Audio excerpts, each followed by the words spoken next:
All right, so like I mentioned, for each of the scenarios, I'll do a quick little time-lapse video walking you through it and giving you some tips and strategies. So the first thing I'm going to do here in the Forest Frontier scenario, it's the sort of the most simple, straightforward scenarios. I'm going to start by just building a nice little simple rectangular path, putting some benches as well as some trash cans around it. The benches are important because they actually add to your park guest energy because it gives them places to sit down. The trash cans are important if you have food and drinks because people need places to throw them away, stuff away. Otherwise, they just throw it on the ground. You'll notice that I already went ahead and hired 2 handymen, a maintenance worker, as well as a security guard. So the handymen are going to keep everything clean, which is important because otherwise people get upset about the park and then they want to leave. The maintenance person, once we start building rides, is going to keep the rides going.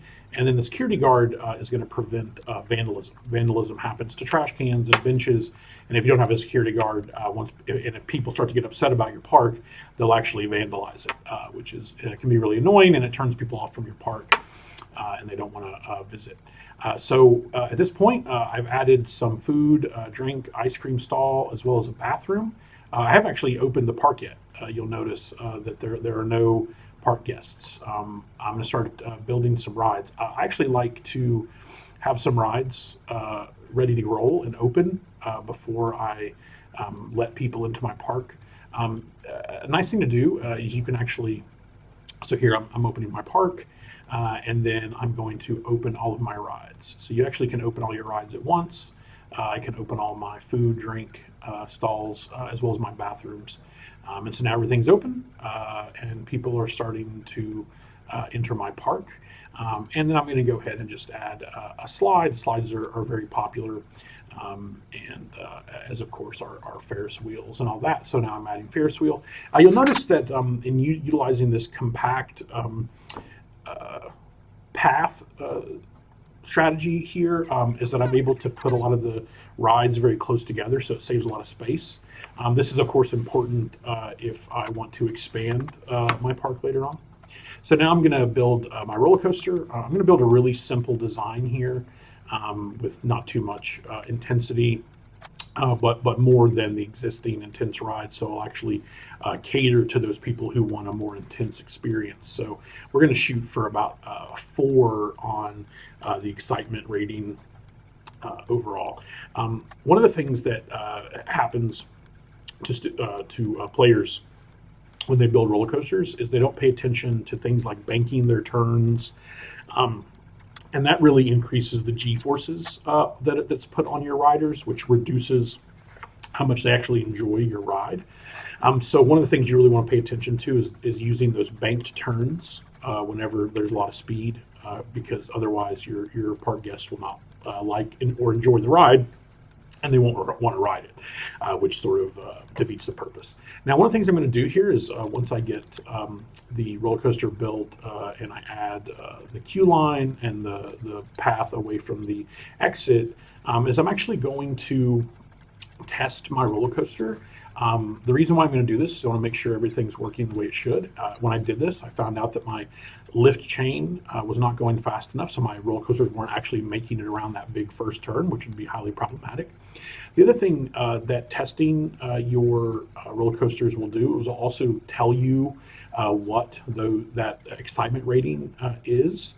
So if we just wait for a few moments after we run the test, we'll see the information about the ratings of the roller coaster pop up here. So you'll see we got exactly around that 4 of excitement that I was hoping for. So this will capture those park guests who want to ride something more intense than a Ferris wheel and a slide, but aren't necessarily looking for like the most intense roller coasters out there. I start out by charging $4 for this particular roller coaster. I eventually actually decreased that down to $3 because I didn't feel like I had enough people, getting in the queue.